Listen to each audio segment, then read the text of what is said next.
Welcome into Panther Extra.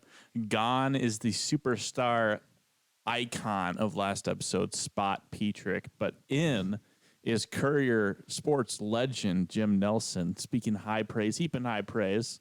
But you still have to hear from little old me as well. I know I don't have the star power, the raw star power as my cat, nor do I have the sheer intelligence of Jim, but we'll make it through because we have one or the other in every episode.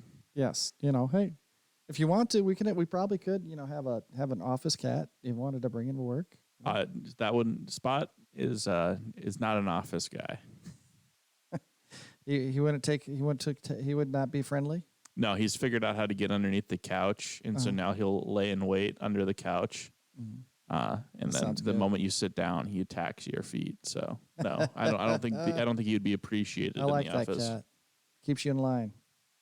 Not so much me. He knows not to mess with me. He's scared of me, actually. All right. But we'll talk about the more prominent cats in the Cedar Valley. The UNI Panthers get a big win over ninth ranked UND. They're still in the top 25, still in the top 15 for the majority of polls, I believe. And I should pull them up. Jim, what's your immediate takeaway from the win over North Dakota? Well, that was a big deal because that one, you lose to North Dakota and, it would be a huge uphill battle to make the playoffs for the UNI. And now they put themselves where they can really control their fate. I mean, they still could control their fate even with the loss, but with the win now, they can really control the fate. We talked about this the other day. They got another big one this week on the road at Illinois State. But you win at Illinois State, you got a favorable home matchup against Western Illinois, and then another game against one of the teams in the bottom part of the conference, Missouri State. You win those three in a row, you're at 7 wins. You're 7-3 heading into your final against North Dakota State, and I think you're in the playoffs at 7 wins. So, that was a huge win. If you look at big picture, that was a huge win. Otherwise, I think it's a big confidence builder. That they did some good things. The defense posted a shutout. I think they might have caught. Not to take anything away from the win, they probably caught UND in a little. Still.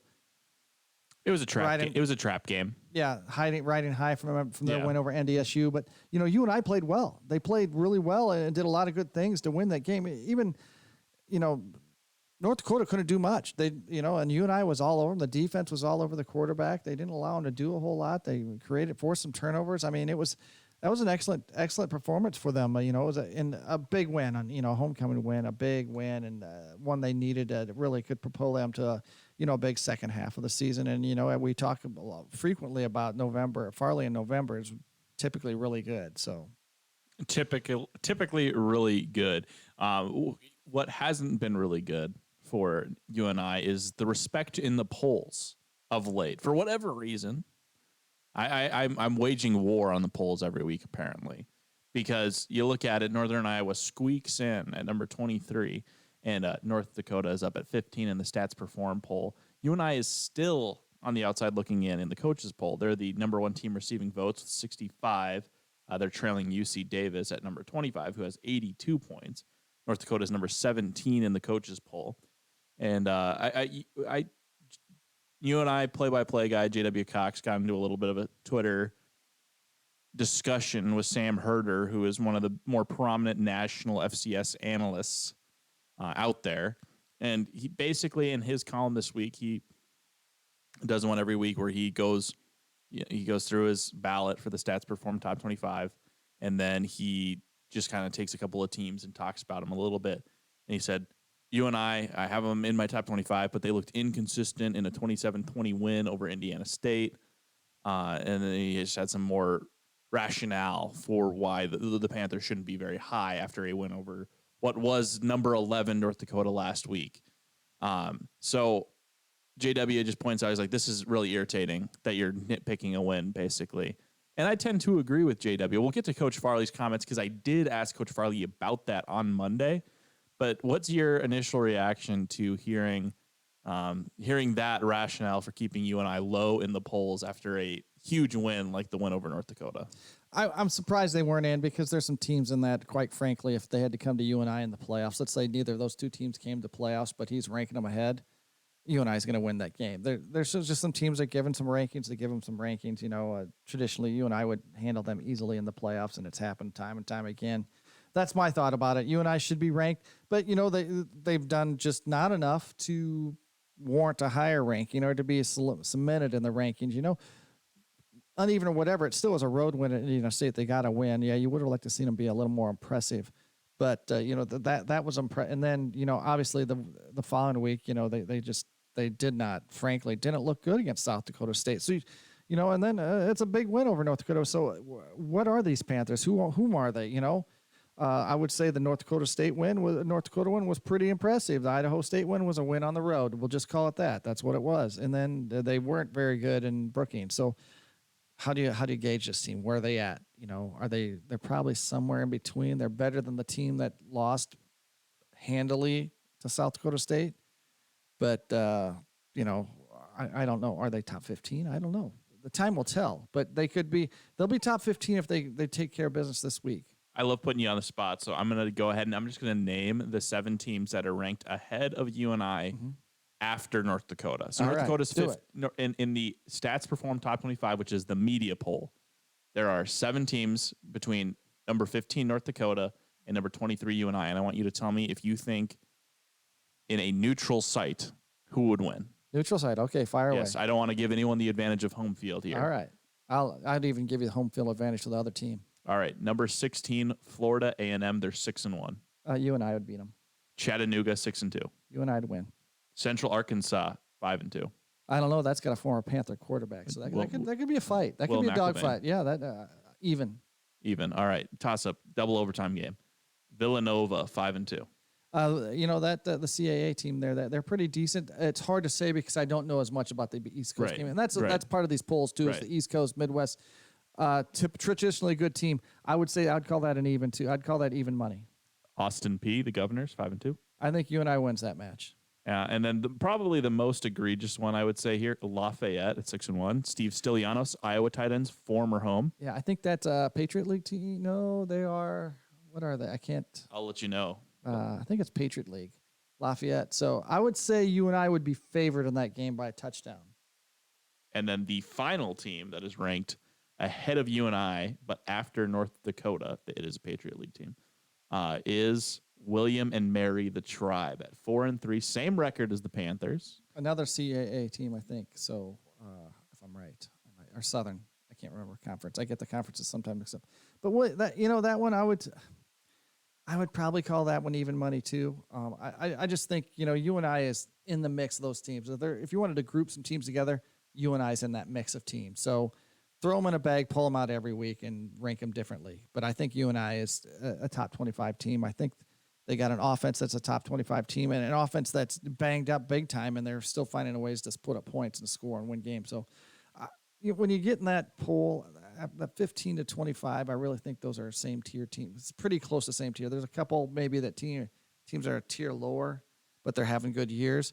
But for a lot of those, probably 7 or 8 of those up 10 teams are probably all same tier teams, and you really throw them in a bag, and on any given day, one would beat the other. Here's my question. Winners of 4 of their last 5. Let's say that South Dakota State game swaps places with the conference opener, so Youngstown State. Mm-hmm. And they've won 3 in a row, Youngstown State, Indiana State, North Dakota. If you just move around, rearrange where those games are at on the schedule, where do you think UNI is probably at? Because I think people are almost treating the North Dakota win like a barely field goal win in double overtime. It was a close match. They throttled them. It was 27-0. North Dakota wasn't in the game after halfway through the second. Yeah. So they weren't. So you look at UNI's 3-1 in the Valley right now.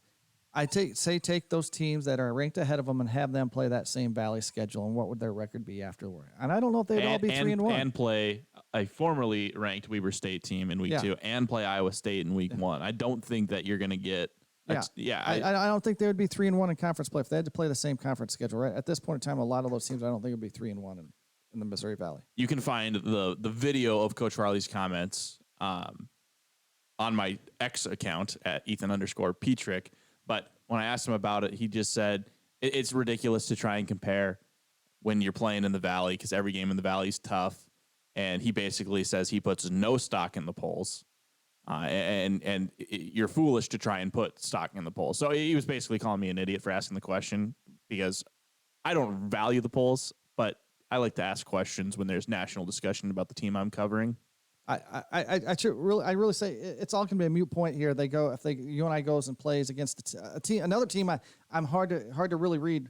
If they go get a win at Illinois State this Saturday, that now we're going to know. Now they're going to cement themselves, because I think they beat West Illinois the following week handily, and then the Missouri State game, a tough place to go play in Springfield. Missouri State's been well. They haven't been as good this year. I mean, really, I really think, on the table, on paper, you can write it down. You can write down and be somewhat confident that UNI could be 7-3 heading into the final week of the season. They could be. I mean, but this week is pivotal, because I think two very winnable games. This is a winnable game too, but two very winnable games following this win. So you put that, you got to take them one game at a time. So they got to concentrate on the Redbirds and beating them. But you win that one, I think, boy, you're really you control your own destiny about the playoffs, especially, after, not playing well against a Weber State game, not playing well in Weber State game. I think, that was a big one. They kind of need, when they play two Big Sky opponents like that, you almost need to go 2-0. Mm-hmm. You would almost rather, I mean, a loss to Idaho State would have been quite the black eye on the schedule, but a win over Weber State, if you could have just swapped them, that would have been pretty big. Yeah, I think so. So, although losing to Idaho State, that would have been a serious black eye. Yeah, I mean, that's the team that's picked I would last still be judging them right now. Yeah. So I think this team, if they can get some guys healthy here, they can stay healthy on that defensive side of the ball, get a couple of those weapons back on offense. I'm serious. You look at it on paper and you can draw it up and you can say they really realistically be 7-3 heading into North Dakota State game. Also of note, poll wise, the FCS playoff committee will be releasing their top 10 at 2 p.m. or 1 p.m. Central Time tomorrow on College Game Day Live on ESPN2. Here's my hot take on that. UNI won't be in that top 10. Well, that's not a hot take. They probably won't be. I think North Dakota might have had a shot at being in that if they had lost. Yeah. So maybe we'll get, if there's a Valley team in there that we weren't expecting outside of South Dakota State, it might help us get an idea. South Dakota's ranked 4th now, so they might be in the top 10. So big game this week. Where is that at? Is that in Vermilion or in Brookings? South Dakota State. I cover the Panthers. All right, I don't cover the. You Coyotes. should cover all the Valley. You should have all your bases covered, like I did when I was back on the beat. Oh yeah, that's why you're a legend. You're just a real Valley sports maven over there. I believe it's in Vermilion. It's in Vermilion at the Dakota Dome. Big game. Yes, I know there's it's in Vermilion. There's already smack talk going down online, so social media. It's a big game for the Coyotes. I mean, so. Speaking of the Dakota Dome, I like the way that they laid that thing out, because they have like the suites on the lower level. Uh-huh. So they're at like just above field level, kind of like the suites at Cowboy Stadium or AT&T Stadium in Dallas. And then they have the like grandstand above that. Yeah. And it's sweet. And it's sweet. Every suite has a TV in it, and like they all had different college football games on. So it's like you can watch the big game that you care about outside of Vermilion, but you can also watch the game in Vermilion at the same time. Probably get some sweet little Smokies as well in those. I like what they're doing at the Dakota Dome. They should make the dome like it when they do the renovation. There we go. I know that's not in the plans because I've seen the renderings. Yeah. We'll go ahead and look ahead at the big matchup that Jim has already discussed very slightly, and that's the upcoming one against Illinois State, who has been ranked, is not ranked, not receiving votes, but they're receiving votes in the coaches poll. So they're a hard judge at the moment. What do you have on the Redbirds over there on the little notepad? Well, they really are hard to judge because they lost to Eastern Illinois, which I would say is a black eye. That would be an Idaho State black eye. They absolutely smoked Indiana State at home, 44-7. So you want to compare wins, but they lost to Youngstown State. So it's somewhere in there they're pretty good football team. They're 3-1 at home. That's what we should know is they're 3-1 at home. I think one of their wins is over Lindenwood, which I believe is an NAIA school. No, Lindenwood's D1 now. They moved up. Okay, yeah. My bad. So they used to be NAIA. So anyway, fledgling. They got to be Pioneer League. Yeah. So, but anyway, it's hard to say how good they are, but I think they're good. They're good at home. Oh, OBC. Oh, they are. Lindenwood. Look at you go. There we go. Ohio Valley Conference. So, yeah, same conference as Eastern Illinois. So, it's hard to say, but I tell you what, it's going to be tough to go there. It's a tough place to go and play. I've seen a lot of crazy stuff happen there. They're going to have to go. A very good offense. They average 34 points a game, so they can score points. They can play defense. They can do it a little. They're really balanced offensively. Passing and rushing are fairly close. I think passing's around 1,700 yards and rushing's about 1,500. So very balanced offense. As you're assessing this game, let me go ahead and also drop in the nugget that Cole provided on Monday, which is 94% chance of rain on Saturday. 94. Who do you think that plays? Who do you think that plays better that's for? A tough one. Yeah. I would say Illinois State's more of a pound and ground, but I haven't seen them play this year, so I don't know if they've changed their offense up a little bit, if they're a little more spread, but they used to be, bring out a fullback, a couple tight ends, and they'd run it down your throat. And we've seen the UNI ground game win some ball games of late. Ty had his big breakout game against Youngstown State.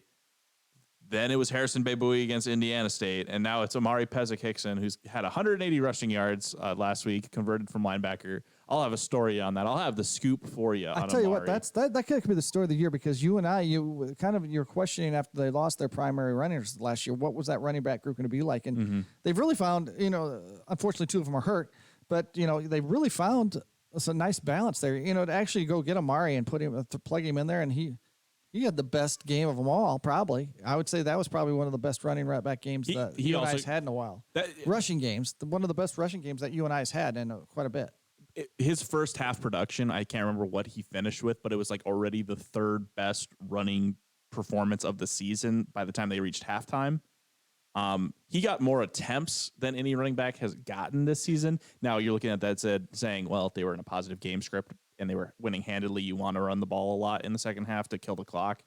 So that might have gone into it a little bit. But yes, he did have the most yards of any back this season in a single game.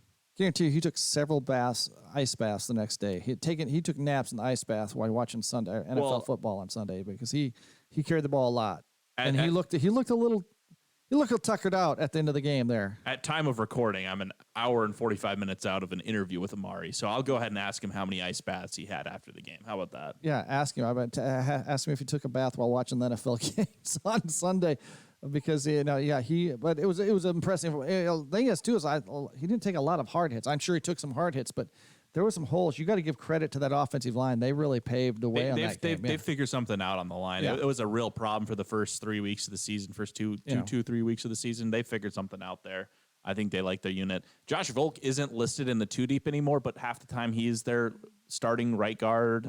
So I don't know what to make of what they tell us at offensive line officially, but they figured something out. They've got 5, 6, and you need it. You need 7 guys. You need a couple guys that can plug in. You never know. Some guy's going to go down for a play or two in that game, and you just get, now you're just stealing. Now you're just plagiarizing Coach Farley, because he says that all the time anyway. You were covered him long enough that you a pair and a spare. You've heard him.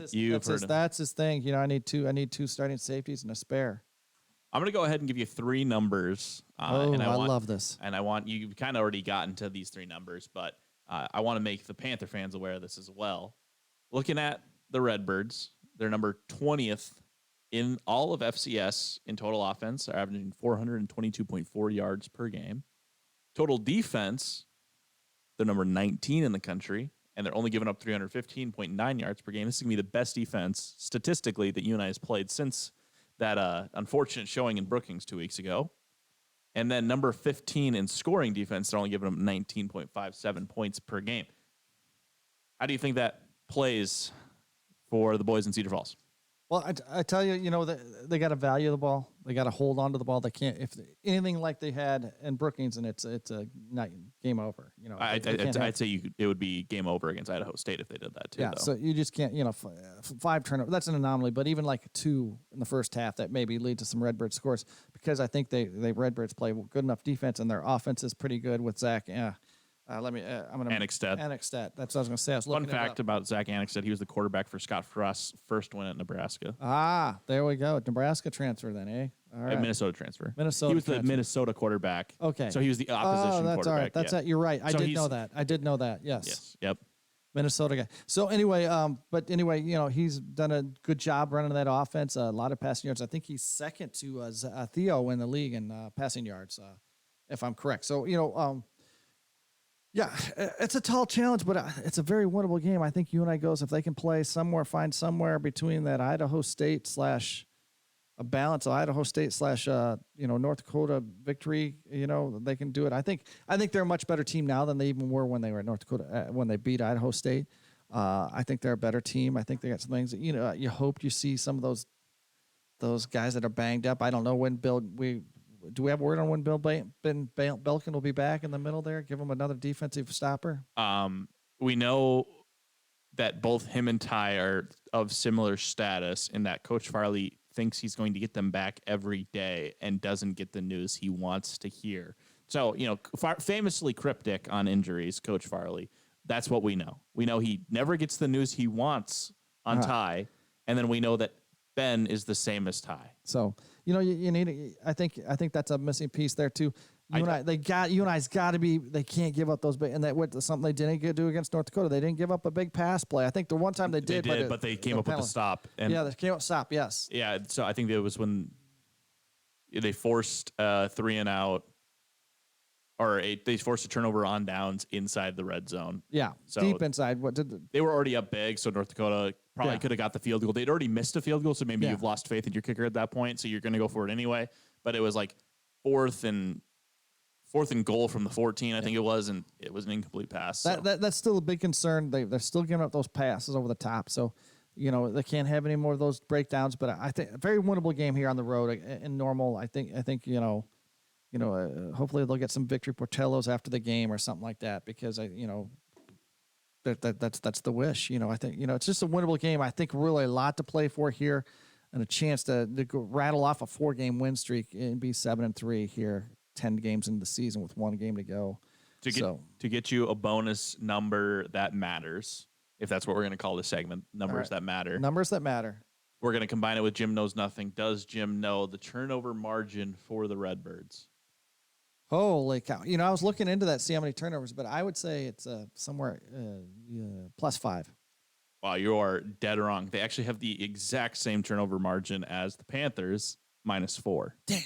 So both teams looking to take better care of the ball as they do battle in Normal this weekend. I knew nothing. I did. That's one stat I didn't look up today. You did in fact know nothing today. Yeah.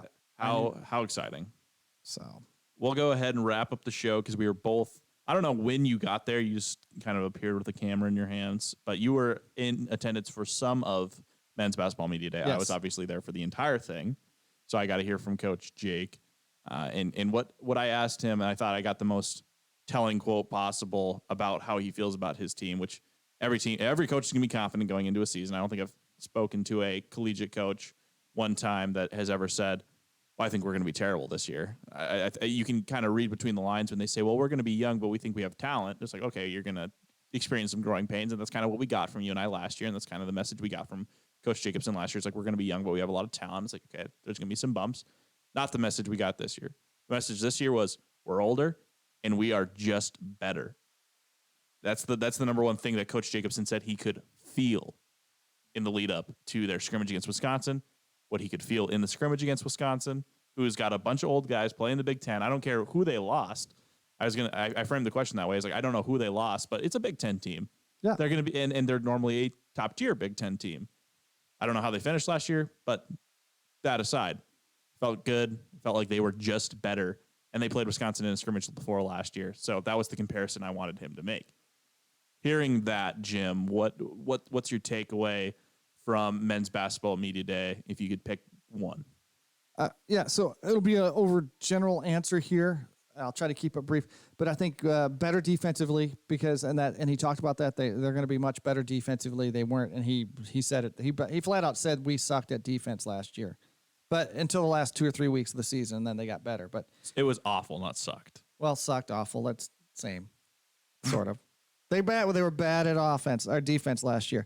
But here, I think here's where that you see that Michael Duax, Trey Campbell, Landon Wolf, all better defensively. A year older, they were true freshmen playing big roles last year for the Panthers.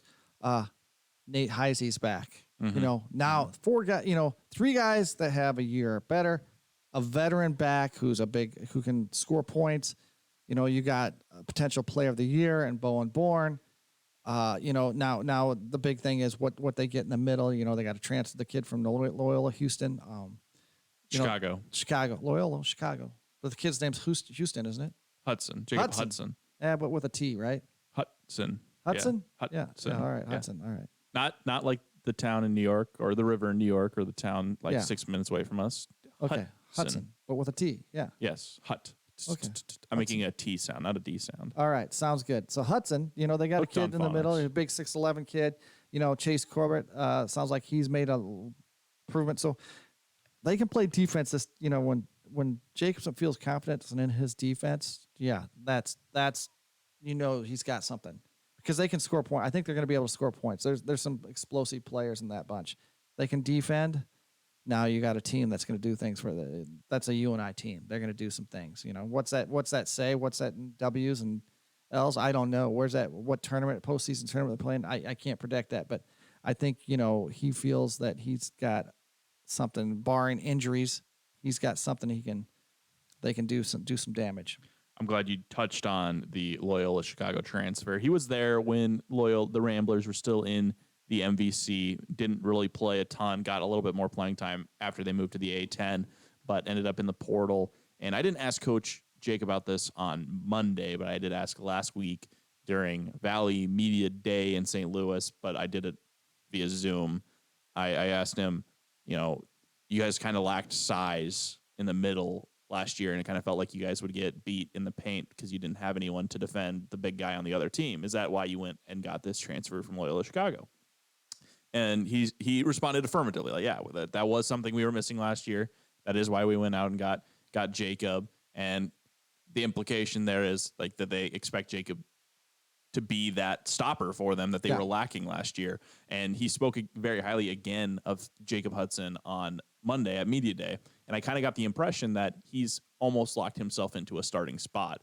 It seemed like every time we'd ask him about that 5 spot, it was Jacob was the first name out of his mouth. And I thought that was the most telling thing is when he was asked specifically about paint play, Jacob's name was the first one out of his mouth. So I really got the impression he didn't give us a starting 5. We got a starting 5 last year on Media Day, which it was a week earlier last year. Yeah. So maybe there's a lot more talent in the room that they just can't pick a starting 5 quite yet, but we didn't get one this year. But I have a feeling like maybe only one position is in flux at the moment. I think Bowen's locked in. I think Nate is locked in. I think Titan is locked in. I think Jacob is locked in. I think there's just that 4th spot. And I'd be really surprised to see Trey lose a starting spot after starting every game last year.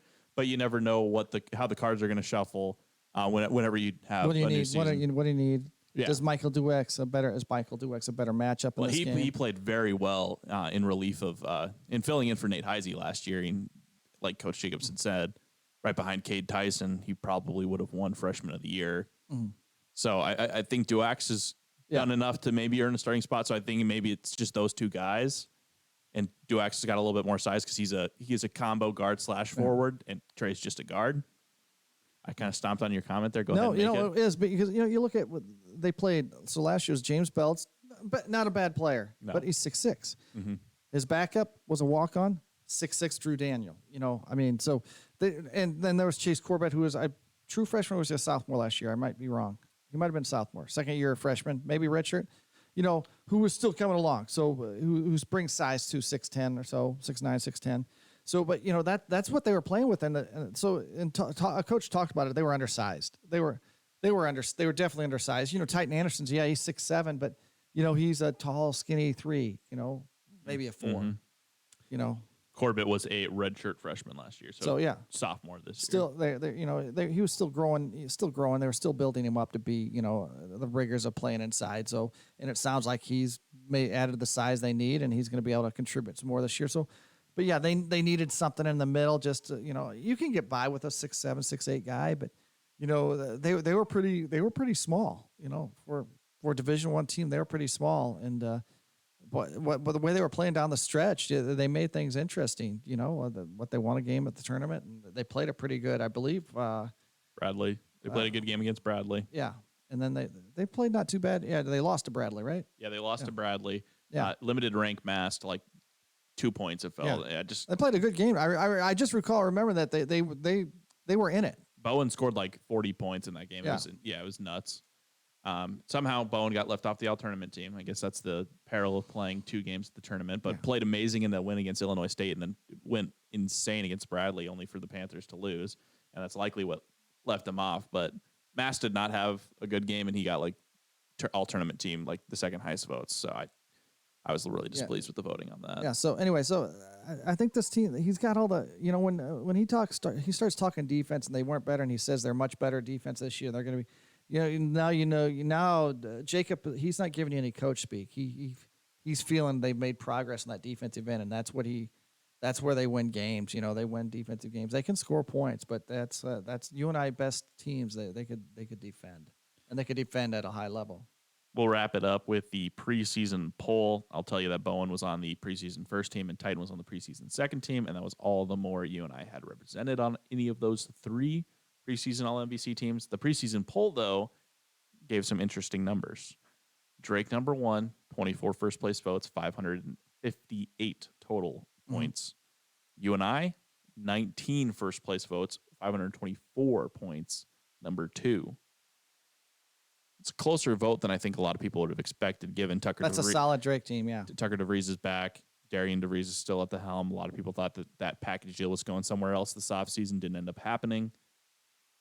Are you surprised by that result? Because neither of us vote in the preseason poll. We're going to get you a vote. We're not going to get you a vote. Cole's got the UNI vote at the moment, so it's locked up. But does that number surprise you?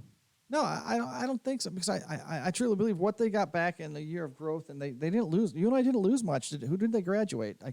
The only 2 UNI players that are not with the team anymore are Betts and Krogman. Krogman was a walk-on, and Betts. And we haven't talked about Cole Henry, who's going to be a factor in there too. Mm-hmm. Yeah, playmaking big guy. His biggest problem last year, keeping him out of like big minutes, was defensively, and you got to think another year with UNI. He's gonna UNI is known for defense. He's gonna be a factor. What? Nothing. Oh, sorry. Sorry. It's here. Sorry. That's it. True. You guys saw it. You probably all saw it in the camera. So UNI only lost 2. Yeah. Go ahead and make the rest of your comment. No, I was gonna say I had another point. I was ready for another. I have another topic.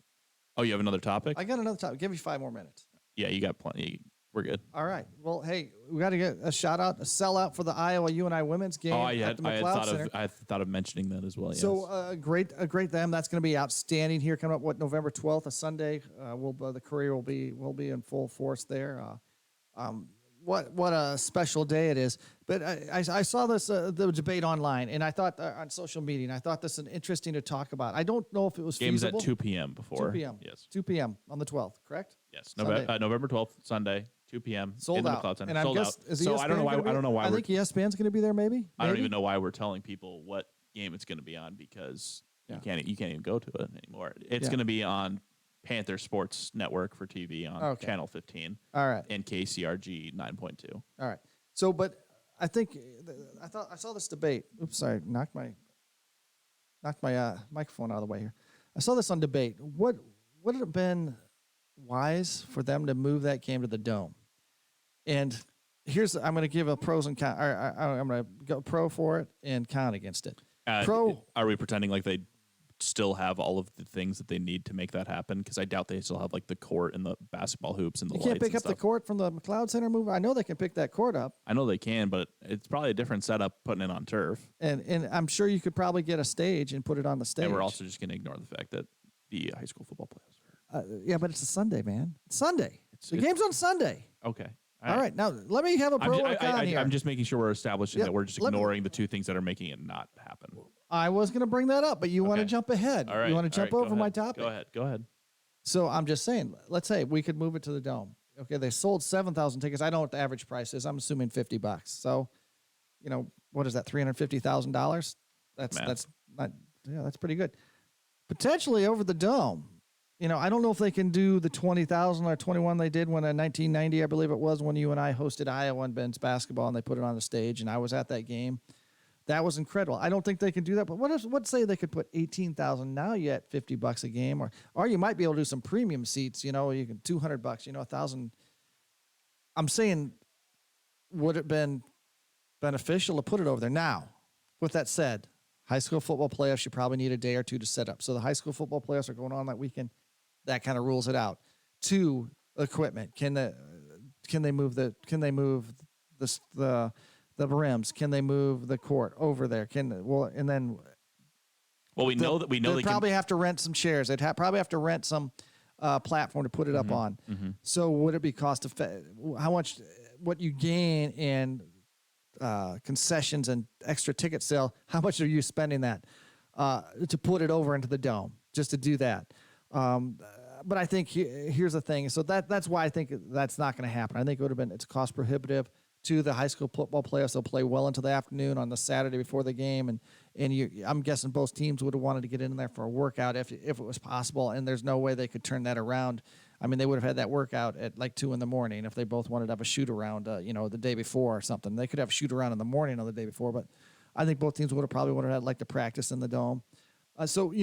I don't think it's feasible, but I think it's interesting to talk about. But for a program that probably could use an extra $1 million in revenue on one game, especially for our women's game, I think it's worth a topic to talk about. Why I think it's gonna, it should stay in the McLeod Center is that's gonna be a fantastic atmosphere. It's where where you and I, that's where they're based, and that's UNI. It's the McLeod Center is the home of the Panthers now. That's where it should be. But I think it's worth a discussion to talk about why wasn't it moved to the dome. I'm not saying it should have been, but you think when you put the money in there. But then again, I'm just talking about the money they could potentially make. How much is it going to cost in maintenance and electricians and staff to put it together? You might have to go into overtime. So all that extra money you make is gone, and you don't have to do any of that over at the McLeod Center because it's all set up already. The basketball court's there. The rims are up. All that set up. So I think we're going to be, like I said, we're going to be there in full force. It's going to be, that's going to be fantastic, fantastic atmosphere, 7,000 plus inside the McLeod Center, November 12th, 2 p.m. Iowa UNI women, and UNI women they picked to win the Valley. So that could be a pretty good tussle there. I'm trying to find its official capacity for basketball is 16,324. And so at the dome? Yes. I feel like you could fit way more. Well, if you look up that 90, I think it was 90 or 89 game, you look it up and there was over 20,000 there. The fire marshal was not happy about that, so there wasn't enough exits, I don't think. I also want to bring up another potential con, because right now you have to reason that you're going to have a better crowd share in favor of UNI at inside the McLeod Center. Yeah. You open it up to more tickets. Just judging this based off of the license plates I see driving around town, there'd be more Iowa fans. I would hope more Iowa fans. I would hope a Cedar Falls citizen who happens to have a purple and gold shirt and a black and gold shirt sitting in their closet would wear the purple and gold one to the game, and then maybe just cheer a little bit here's quieter another when Iowa hits a where three. But Jim knows nothing would have worked, because how many tickets were actually for sale yesterday when they went on sale? Because how many season tickets, we could have researched this up. We could have asked, how many season tickets has UNI women's sold? That could be 2,000 or 3,000. People might have bought UNI women's tickets just for this ticket, season tickets, just for this ticket. So, you're looking at what do they have? 2,000 season ticket holders, So you take two, now there's only 4,500 left tickets to go. And I'm sure there's some boosters, get some of those. So what it was, maybe 4,000 left, 3,000, 3,500. And you maybe split that even. I'm guessing there's probably a pretty good portion. Maybe I would say maybe I'm going to be overestimating this, but 1/3 of that crowd might be Iowa fans, and probably 95% of them are Caitlin Clark fans. Yeah, that's gonna you gotta, if not 100%. Everybody's got to love her game. You got a mega star coming into the building that's going to attract a lot of people who are just fans of her as well. So you're running the risk of, playing an away game in at home. If you move it into the dome, probably aren't going to have that same situation if you keep it in the McLeod Center. If we're going off the official capacity, I couldn't find the record number very quickly. I didn't want to comb through the media guide. If we're going off the official capacity at the $50 ticket average, that would have been $816,000. Uh-huh. Did I say that right? Yes. For 16,000. Yeah, 16 and change. So, Yeah. I mean, that would have been, that's not chump change. I think you could call that a premium game, and you could probably upcharge that a little bit, have an upcharge.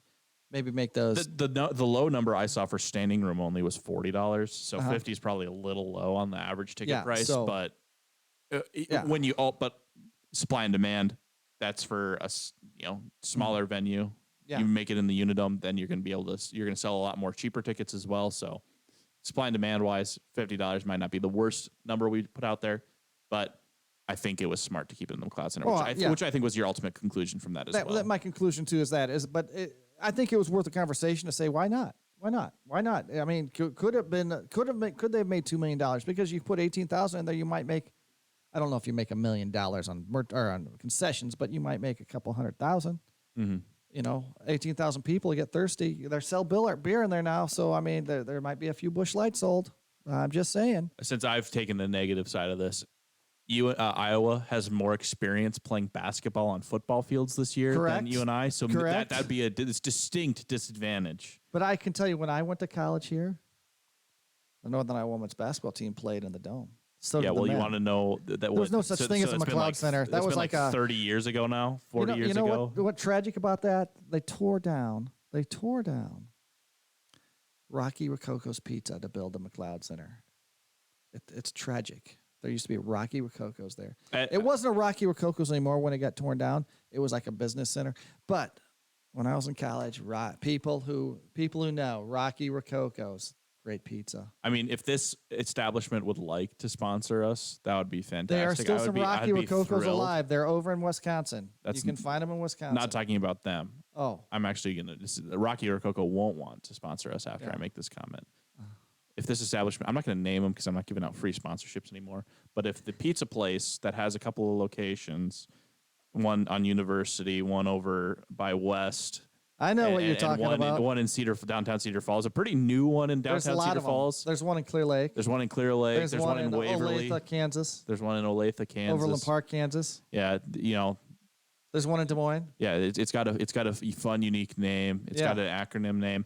Yeah. I mean, I don't know why you'd need another pizza place in the valley if that one's in the area, because that is the best pizza I have ever had. I have visited their establishment. They have good ranch and they have great extra stuff. So my mom, who's not a big pizza, establishment many times on the hill when it was located on the hill. I was in college too. So my mother, who's not a big pizza gal, when she comes, she can get her wrap or salad or whatever. My wife can get her sandwich, and I can smash a pizza. And it's just great. They do make an excellent grinder there, and their hot sausage sandwich is pretty good too. And their wings are good. Yeah, it's just an all-around place, but exceptional pizza. So I don't know why you'd need any other pizza place. It's good. They should have knocked it down a long time ago, and they should have. Rocky Rococo's. The McLeod should include. It was tragic. It was tragic. It was cheap. The McLeod should include another pizza place restaurant in it. Because there used to be more parking alongside the Dome there too. So there's a whole parking spot there where the McLeod Center was. We really were down the rabbit hole. I'm thinking I'm hungry for dinner.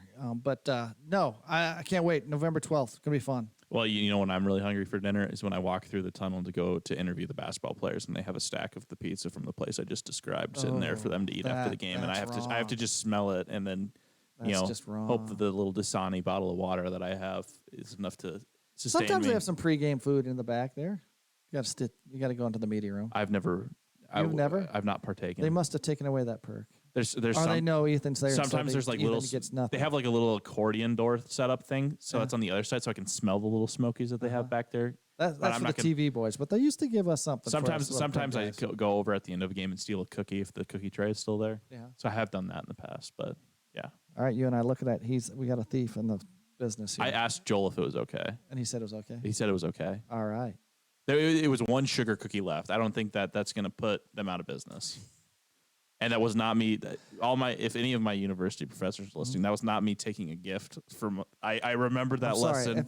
I did not take a gift. It has not colored my coverage since. Let me tell you something. Journalism professors, you go to any Big Ten, Pac-12, ACC, SEC football game, basketball game, in the media room is free food. It's always been free food. They do a big spread.